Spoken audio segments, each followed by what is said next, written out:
Yeah, obviously awesome way to end the season. On the road, kind of interesting, full circle. Starting the road at Miami, 37-3. 11 weeks later, you've won 10-1, and played good in the one loss, and get your sixth road win. Go 4-0 road in conference. You look back and say, okay, you beat a Power 5 for the second year in a row. It doesn't happen very often, in any MAC school, let alone history of Miami football. You beat Cincinnati, you get the victory bell. You're having a great run. You lose Brett. You go on the road, you win the victory bell, and you're basically the biggest game in the MAC East at the same time. Come back home and take care of business, and then you go back on the road, and wasn't easy. It was the hardest, other than losing Toledo. We've had double-digit victories in the league, which is very rare. This is more a normal MAC game, if you look at. And credit to Ball State, they definitely outplayed us. For 60 minutes, they outplayed us, really. I mean, it wasn't, didn't outplay us by a ton, but they outplayed us. And, they were, like I said, it was their bowl game. It was their last game. Probably toughest case scenario. You got kids that, you're 1 week away from the MAC championship game, and you've already clinched it, and it's where every other game during the year, there's something bigger on the line other than just trying to finish the season right. And we plowed through. It wasn't pretty. We didn't really do anything well or I shouldn't say we didn't do anything well. We didn't do anything to the level that we can do it. Our defense is pretty stingy, run defense. They ran the ball all over the field on us. Offensively, we didn't play well at all. Special teams, we did some decent things, but we did some bad things in ST too. So it was just one of those days that it was just a grind from start to finish. It would plug away, and just kind of fitting that, every time this year our backs have been against the wall, our defense has got to stop in the red zone. Not the last drive, but the second last drive, the kid breaks the big run, and Michael Dowell runs him down. Surprise, surprise, Michael Dowell runs him today. Because if he scores on that, it's over.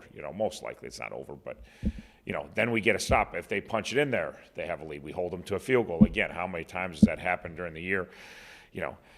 Then we've been really good at running the clock out. We had a chance to run the clock out, and their linebacker makes a great play and, fit the run, and AV made the right read. He just jumped up right in front of AV and picked the ball off. It was a pretty awesome play. But then if you watch it, like even live, I thought he was walking in the end zone, and AV reacts and tackles him. Like, not many times you have a game-saving tackle by your quarterback. It's not really the plan, like that we work on game save. But at that point, he's walking the end zone ball game with a minute left or whatever, 3 minutes left, and AV tackles him. Then the defense gets a stop, and then obviously Kobe Hilton blocks the field goal. And I was just kind of fitting way to end this puppy, Get to our 10th win. Third time. Well, last week we were the ninth win. We were the third time in 45 years to have 9 victories in the regular season. You have to go back to the 73, 74, 75, 77 group. Since 78, we've had 3 9-win seasons in the history of Miami football. As great as this program's been, and as the history of this program, all the great coaches and all the great players and all the great teams, to think in 45 years, last year's team had their third 9-win season, 9-win regular season. The 98 team, which was an incredible team, and then obviously the 03 team, which you can argue 03 versus the 70s teams, which is the greatest teams in Miami history, but it's right there in that argument, just to be in the same sentence with those teams, now we're one of 3 to have 10 wins, because 98 had 10 wins. They won 10-1 regular season, and the 03 team had 11 wins. They won 11-1 regular season. So just to be, with Walker's last year and Ben's last year, and just all the great, it wasn't just, there's tons of great players outside of Ben. There was tons of great players on the 03 team, and obviously the 98 team. So just for these kids to accomplish that and have a 10-win regular season, one of 3 teams, and I think they're one of 8 teams ever to have 10 wins, in the history of Miami, a 10-win season, because we did it 4 times in the 70s in 5 years, and then we've done it 4 times since in 45 years, So, and now you got a chance to go play for a MAC championship. So again, not a lot to complain about. Obviously, there's plenty. If you watch a game, it was painful to watch at times, which was painful to play at times. It was just a different. It felt like a Saturday scrimmage. It didn't feel like any other game this year. But our kids did hang in there and plug through and stuck together. And like I said, we say it every week. Who's going to make the play? We didn't think is Kobe Hilton the guy that's going to make the And Kobe's a great player. He's been a 4-year starter for me. But again, if you say, hey, who's going to make the game-changing plays? Last week, Javon Tracy. This week, Kobe. You just don't know with this group, and that's the beauty of this group. And we got a lot of good players. We've been through a lot. Gage doesn't play again. Obviously, no Brett, no Coldy. It's to go in there underhanded on the road and, run the table in the MAC. So great victory, ugly victory, but great victory. Couldn't be any more proud of the guys, and wish it was a little more aesthetically pleasing, but I'll take it anyway. Especially in that situation, I'll take it anyway I get it. Chuck, from Cincinnati to Ball State, your special teams have been making game-changing, game-winning plays all year. Is this like the best special team season you've ever seen? It's hard to beat 19. We've been pretty good on special teams here for a while. 19, we had Kramer, Sloman, who was the only kicker drafted in the country, and we had Mo Thomas. And we were pretty good. The 19 team relied more on special teams than this team. Not that I would argue this team's as good as 19, but it's hard for me to, Graham Nicholson or Sloman, Kramer or Bevelheimer, Mo Thomas, Kevin Davis. Mo Thomas probably had more opportunities that year, and Mo Thomas, but we've been better on offense than we were in 19. So we've, have we needed every one of Graham's kick, but this is the first game since UC that we haven't won by double digits. If you go back to 19 and Sloman, 19-16, 24-21, 26-21, all hit, and again, 54-yarder into the win or 52-yarder into the win at OU with the conference championship on the line. It's hard to, Graham's been perfect. He's up for the Groza. He's arguably the best kicker in the country. In our opinion, he is the best kicker in the country. But Sloman was probably the team MVP in 19. Graham's been spectacular this year. I don't know if he's been our team. He just hasn't. And again, not Graham's fault. He hasn't had. Saturday, we needed every one of them. We got 2 touchdowns, a field goal. We won 17-15. That's the first when you say, okay. Obviously, UC, we needed all the kicks in that one. But it seemed like 19 every week. It was like Sloman's kicks were deciding whether we won or lost. And Kramer was amazing. And then Mo Thomas was changing games. So I would say it's as good a special teams team as I've ever been around, and our specialists are amazing between Graham, Bev, and KD had another big kickoff. But I think 19 we were pretty dang special on special too. So hard to argue. It's two great ones. So what's been the key to this year's special teams effectiveness? A lot of things. There's a lot that goes in ST, just like every other play. Starts off with you have a great kicker and punter. You can say whatever you want. Our kickoff unit's been good this year. Our kickoff unit hasn't really had a play because our guy kicks out of the end zone every time. So why do you have a great kickoff unit? When statistically you look at how many kicks have we covered this year? He's into the 50s in touchbacks. It's, again, it just negates. Everybody's got a good kickoff return guy. It's a space play that's a dynamic play. We've had big plays on KOR. Other teams in our league that have really good KO units, you haven't even seen it because we kick it out of the end zone. So that, obviously making the field goals, there's snap, hold, there's kicks, there's blocking, but you have a great kicker. Graham's been a great kicker since he's been here. So those units have just really been a great kicker. When we've needed our kickoff cover, we think we got one of the best kickoff coverage units in the country, but just when we've had to use it, they've been really good. They usually, probably most people in this room could jog down on the touchbacks and we'd be fine, So punting obviously starts with the punter. Bevelheimer's been a great punter, great hang time.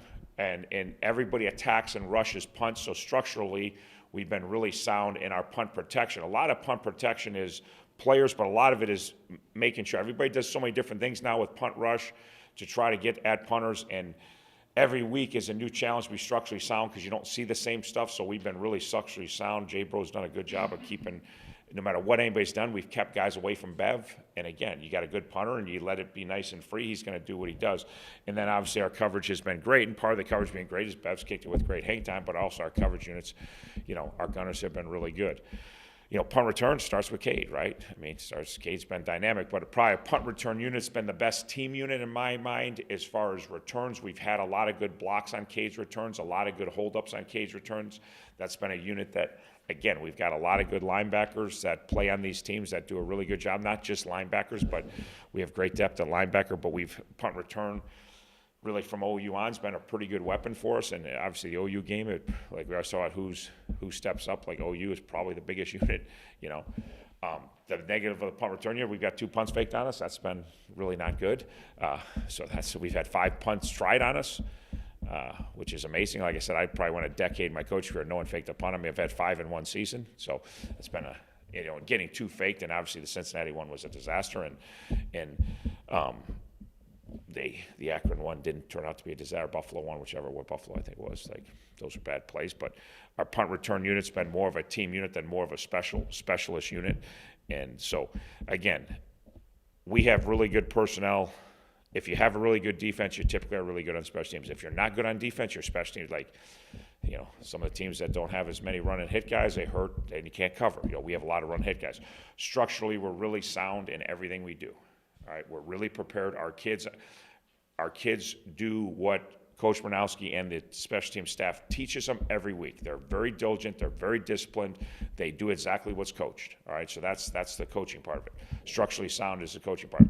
Then the buy-in. All right, the buy-in comes from Coach Bernowski. The buy-in comes from me. The buy-in comes from the assistant coaches, and getting kids to understand how important fourth down. We talk about fourth down and not special teams because, like, the block field goal, I guess it is a special teams unit, but it's just our regular defense. Like, there's no subbing. That's our number one defense is our field goal block unit. Coach Bernowski's in charge of everything, but Coach Bowen runs that unit. Like, Coach Bowen runs that unit. So it's is it the special team coach? Yes, it's a full step thing. But getting our players to buy in, we have as much buy-in on fourth down as any team in the country. And that's Salopek. That's Ertl's our personal protector. And we don't play all starters, but we play the best guys on those units to win the game. And if your starting nose guard is want to be your personal protector as a 6-year senior and doesn't think he's too good for special team, well, that's, when Matt Salopek is want to be on our starting kickoff team and do it, it starts with the buy-in and having your best players bought in. That comes from Coach Bernowski. He does an unbelievable job of getting our kids excited about fourth down and what kind of impact it makes. And because of, like we learned in 19, that special teams is important as everything, We're always an undervalued football team, all right? Why do we cover so often in 19? Why do we cover? Because they don't factor in ST. Like, that's not part of the game when it comes to it's offense and defense. Well, we win fourth down and do a great job on fourth down. Toledo's right there with us. Like, when you think they've got really good defense personnel, they've got electric offense guys, they got really good returners. They start off the Buffalo game with 100-yard, and it impacts the game. It impacts field position, it impacts your offense, defense, it impacts scoring. So the best teams in the country typically watch Georgia special teams. They don't get talked about a lot. They talk about their offense or defense. Their special teams are pretty electric. Coach, you called it ahead of time talking about Ball State. You said you expected them to run and run and run, and they did. How surprising was it to you that they were pretty darn successful running the ball? And I guess you'll be seeing a lot of some of the same kind of stuff against Toledo. Yeah, Toledo definitely runs a different style offense, but Penny Boone, I think, last I checked, was 5th in the country in rushing. And obviously we know what Finn can do at quarterback as far as his legs. He's one of the top rushing quarterbacks in the history of college football as far as yardage. So different style, but Toledo's great at running the football too. I'm always surprised when our defense gives up yards on the ground because we don't typically give up yards on the ground. So, yeah, I was surprised. But I also know that Ball State's really good at running the ball, and that's what they do. Their quarterback basically isn't a wildcat guy, but it basically is. They just run the ball. That's what they do. They I don't know how many passes they threw over 5 yards in the game, but it's like having a tailback at quarterback. So when you have that style, and then they do a good job structurally, like they always do, and then they've been able to run the ball effectively against just about everybody. So I'm not surprised that Ball State was able to run the ball effectively. I am surprised that they ran as effectively against our defense because we usually were a little more stingy than we were. But what we did a good job again is when they got down inside the 20, we didn't let them run it in, and then we forced them field goals, and that was the difference in the game. How are you feeling injury-wise? It's less than a week out from the championship game, and do you expect Gage Larvidan to play? Gage has a chance to play. I don't know if it was NFL, how'd you rate it as questionable probably would be the thing. He's trying, everything he can do to get ready, but we'll see. He wasn't. Yeah, we'd like to have Gage 100%. That's not going to be the case. We'd like to have Gage in any capacity. Hopefully we get him in some capacity. But again, it's not – again, health-wise for Week 13, everybody's beat up. So we're like everybody else. But our guys are doing pretty good. Defensively, we're beat up, but we're in good shape. Offensively, obviously, no Koldar, no Gabbert. And then maybe no Gage. You're talking about 3 of your best players. So from an offense standpoint, we're not great, but we've been that way for a while. We've won 4 straight with no Koldar, no Gabbert, and a couple in a row with no Gage. So it is what it is at this point in the year. You don't have 3 of your biggest weapons, and against a really good Toledo defense, and it's not what you're hoping for, but that's, also I was kneeling on the field with my quarterback about 5 weeks ago, and if you had told me then we're going to be sitting here right now, I'd have said, and not out of all your weapons and get to go to Detroit. And at that point in time, I would have said, yeah, we'll go to Detroit. Then we get on that bus. So we're not complaining. Coach, you've already spoken on how the explosivity of your offense got hurt, obviously, by Brett's injury, but it's felt like Avion has been throwing the ball down the field a little more of these past few weeks. Is that a product, you think, of him being more comfortable? Are you, as a coaching staff, trusting him to make those throws down the field a little bit more? Or is it kind of both? Yeah, we have complete trust in AV. The game dictates, we're very good on defense, very good on special teams. We probably whipped it around too much last week for whatever reason. That's on me. Got us in trouble. Probably we're in a position of maybe get to the 2 scores and have a little more comfortable victory. But yeah, there's no trust. Trust issue with AV. AV can throw the ball. He can throw the ball downfield. Hit a big one to Cade, obviously, and that should have set up kind of the ending, but we messed it up after that, and probably got a little bit too pass happy last week, maybe because there was not as much at stake, and our recipe of hammering the ball and playing defense and special teams is been a good recipe. So we'll see how it plays out, but we're ready to do whatever we have to do to try to win a game, and but we have a lot of trust in AV, and we have a lot of trust that we can go make plays. We didn't play very well on offense last week in a lot of facets, so it was a combination. But I think, we know who we are, and we know what gives us the best chance to win. Avion came in cold last time you played Toledo. Obviously didn't see much success then. But how do you feel right now your offense matches up against a Toledo defense? Boy, that's a great question. I mean, I like our offense, but I like their defense. We had 17 points. It wasn't like, they held us to 3 points in the first half, and we had some good momentum going in the third quarter. We had a couple things going. We had a couple nice drives and got it, but we scored 17 points, and Brett played the first 3 quarters. It wasn't like, so they're stingy. They don't give up a lot. They're so damn experienced. They got so many weapons. Like I said, their third corner, I'm voting for all league. The way the all league ballot is, there's only 12 guys you can nominate all league, which Toledo's got way more than 12 all league players, So their third corner, I would have voted. Can't vote for my guys. I'd have voted him as the third. Toledo's first quarter, Toledo's second corner, and Toledo's third corner. That's my third guy. He wasn't even on the ballot because they can't.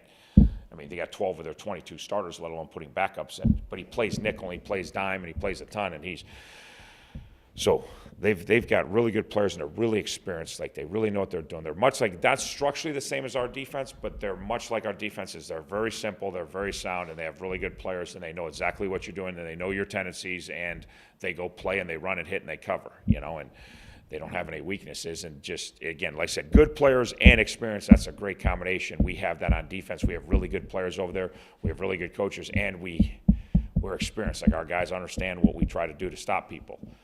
And they have the same there with 5th, 6th, 7th, 8th year players on their defense. These guys have played so many games in their system, and they're like us. They're simple, they're sound, and they're going to do what they're going to do, and they're really good at what they do. And, they're not – yeah, they will pressure and do different things, but they're not trying out there to trick you, much like our defense. They're simple and sound, and they make you earn everything, and it's hard to earn against them. So it'll be a great challenge for our offense, just like it was the first time around. Rashad had been running the ball pretty well, but he had some tough sledding last week. Do you feel like he can? It's important for him to get some holes and stuff to run through this week, especially if you'd like to get out front, maybe get a lead. Yeah, no, we got to be able to run the ball, and obviously Rashad's been a huge part of that. So yeah, no, we got to be able to run the football effectively, and Rashad's been, we have other really good backs, but Rashad's been the guy that's got a lot of our tough yards, and yeah, we didn't run or throw it good enough. We probably didn't run enough last week. That's part of it too. Ben, you guys gave up more rushing yards than you had in a MAC game all season. This most recent game, what do you think was behind that? They're a good team. They're much better. Ball State was a much better team than the record shows. You look at their schedule; they have a ton of one possession games that they could have easily won. So they're a good team. I think our defense, they'll make the adjustment they need to. I don't really have the answer as to why it happened, but we know what we have to do moving forward to make sure it won't happen again. You excited to go to Toledo? Or Absolutely. Detroit? Oh yeah. I went my freshman year in 2019, so that was my freshman year. So I got one ring already, but I was a scout guy, so I didn't even get to dress. So this one's gonna be a little more meaningful. So looking forward to it. Ben, 10 wins already. You beat both rivals, UC, Ohio. It feels like you've accomplished a lot already this season. How does this team now look forward into two of probably your toughest games of the year coming up? Yeah, it's been a great regular season. But job's not finished. We're happy with 10 wins, but we're not satisfied with 10 wins. Everything we're trying to accomplish is still ahead of us. So 10 wins is great, but doesn't really mean a whole lot if you don't win the last one. So Had a little bit of couple extra days last time, but it is here at the end of the season. How do you feel physically? I mean, and is everybody, kind of banged up at this stage? I guess with the championship game, maybe you could look past it. yeah, I mean, going into postseason, every team's going to have some guys that are banged up. But if you can't get yourself ready to go for the MAC championship, then you got some problems. But no, we're feeling good. We're pounding treatment and recovery and doing everything to make sure our bodies feel as good as possible going into Saturday. So, are you seeing anything different from Toledo's defense from the last time you guys played them? I mean, they're the same defense. They run what they run. They do a very good job of doing what they run. They line up in what they're going to line up in. And so I haven't seen a ton of differences, but granted, it's early in the week, so we're going to get more on the film, see if we've seen any differences. So I haven't seen a ton so far. Ben, who has the advantage in a game like this where you guys played earlier this year? Toledo has the win, so maybe they have confidence because they've won already, but you've kind of got maybe the revenge factor. I mean, we don't really look too much into that. It's the MAC championship game. Both teams are going to come out with their A game. We're going to get their best from Toledo, just like Toledo's going to get their best from us. So I don't really think there's one team that, quote unquote, has the advantage, if that makes sense. But we just know both teams are going to get their best. Coach Martin was talking about how he enjoyed to go up to Ford Field. How do you guys feel about playing in that kind of a venue? It's an unbelievable experience. Like I was saying, I went my freshman year, but didn't get to play in it, so this will be an unreal. It's just a great opportunity for all of us. We've got plenty of guys that are from there, so it'll be really cool for them to get to play in it, and it's also just a great opportunity for us to play in such an awesome venue like that. Ben, slow first half, fast second half last time you guys played against each other. How do you guys start off on a better foot this time around? Really just coming out with the intent. Coach Martin talks about it all the time. You got to have the intent to go start fast. And so we got like all week during practice, we got to prioritize starting fast, just to make sure we don't dig ourselves in a hole like we did last time. Michael, I know it was 2 weeks ago, but I got to ask, take us through the chase down to end the game against Buffalo. Yeah, I was just it was late in the game. They had a long pass. I actually didn't do a good job on the play rerouting. Coach Martin, he reminded me of that later in the week. So after that, I seen the guy was open in the middle of the field, and he had some blockers out there, and I knew that how important that game was to us, for us as a team, and I just try to put myself in the best situation and go down there and make the play. You guys started strong against Toledo a couple weeks ago when you played, and then only gave up 63 yards in the second half. How do you try to make your game a little more consistent throughout here going into the MAC championship game? Yeah, Coach Breeken, he had the first thing that we did when we started preparing for Toledo in week 13 is we watched the first half and the second half as a defense or as a secondary, and kind of seen just the two different stories of how the game came out. But we're just going to try to start fast, and try to play with the same intent and the same physicality that we played with in the second half. How much of a stressor is it either on the defensive backs or the defense as a whole with a team like Toledo that can pass the ball, have a dynamic guy like Daquan back there, and yet you got to be very aware of the run game as well? Yeah, they got two good players in the backfield with Daquan and then also Boom. So we're just going to try to contain those guys. I think it's just going to be important that everyone's just gap sound and just know their responsibility. And if everyone could just do their job and dominate their 111th, then altogether I think we'll do a pretty good job. Anybody else? How's it feel to be headed back to Detroit? Yeah, so back to Detroit. I've never played in the MAC championship, so this is my first time going there. But I'm really excited. Coach Martin, he talks about at the start of the season how every team, their goal is to be in their conference championship, and we've earned this right. So we're just gonna try to go out there, do our game plan, and play it to the best of our ability.